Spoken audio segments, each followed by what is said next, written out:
السلام علیکم ورحمۃ اللہ وبرکاتہ۔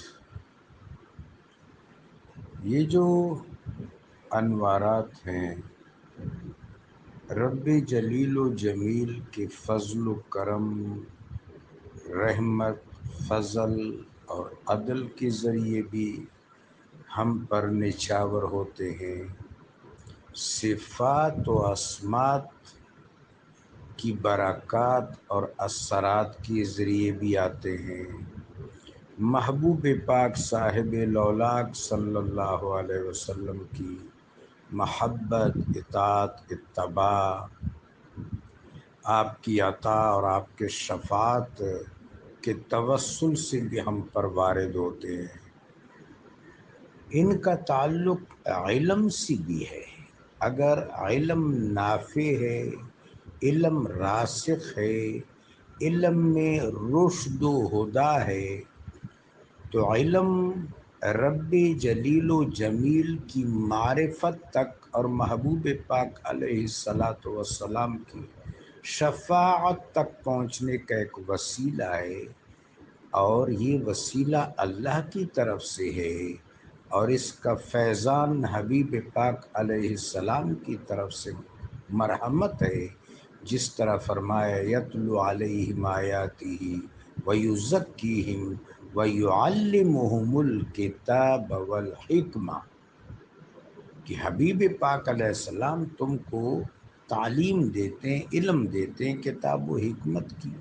اور رب جلیل نے اپنے بارے میں فرمایا وما اوتیتم من العلم الا قلیلا، کہ ہماری طرف سے جو تم کو علم دیا گیا ہے وہ یہاں قلیل کا مطلب تدریجی ہے، کہ تدریجاً تسلسل کے ساتھ اس علم میں اضافہ ہوتا رہے گا۔ اس کی قلت دراصل اس کی کثرت کا اور اس کے رسوخ کا اور وسعت کا سبب ہے۔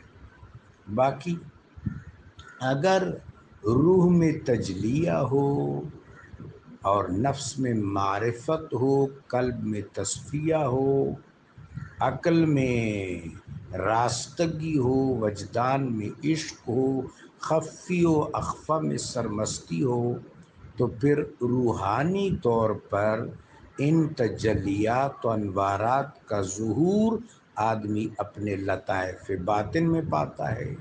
جہاں تک کشف کا تعلق ہے، اس کا ربط سر کے ساتھ ہے۔ سر کو جس وقت مشاہدہ نصیب ہوتا ہے تو اس پر اسرار منکشف ہوتے ہیں، اور وہاں پر علمی چیزیں اور وہ چیزیں جو رسوخ علم سے تعلق رکھتی ہیں، اسرار علم، بواطن علم، انکشافات علم، علم لدنی، اللہ تبارک و تعالی جل شانہ کی طرف سے اللہ کے حبیب کے صدقے جو خاص عطا اور ورود ہے وہ نصیب ہوتا ہے۔ اور ان چیزوں کی تکمیل کی صورت میں قلب کے اندر خشوع، خضوع اور حضوری کی، ورع کی، زہد کی، خشیت کی، تبتل کی، انابت کی ایک خاص کیفیت اور حلاوت پیدا ہوتی ہے۔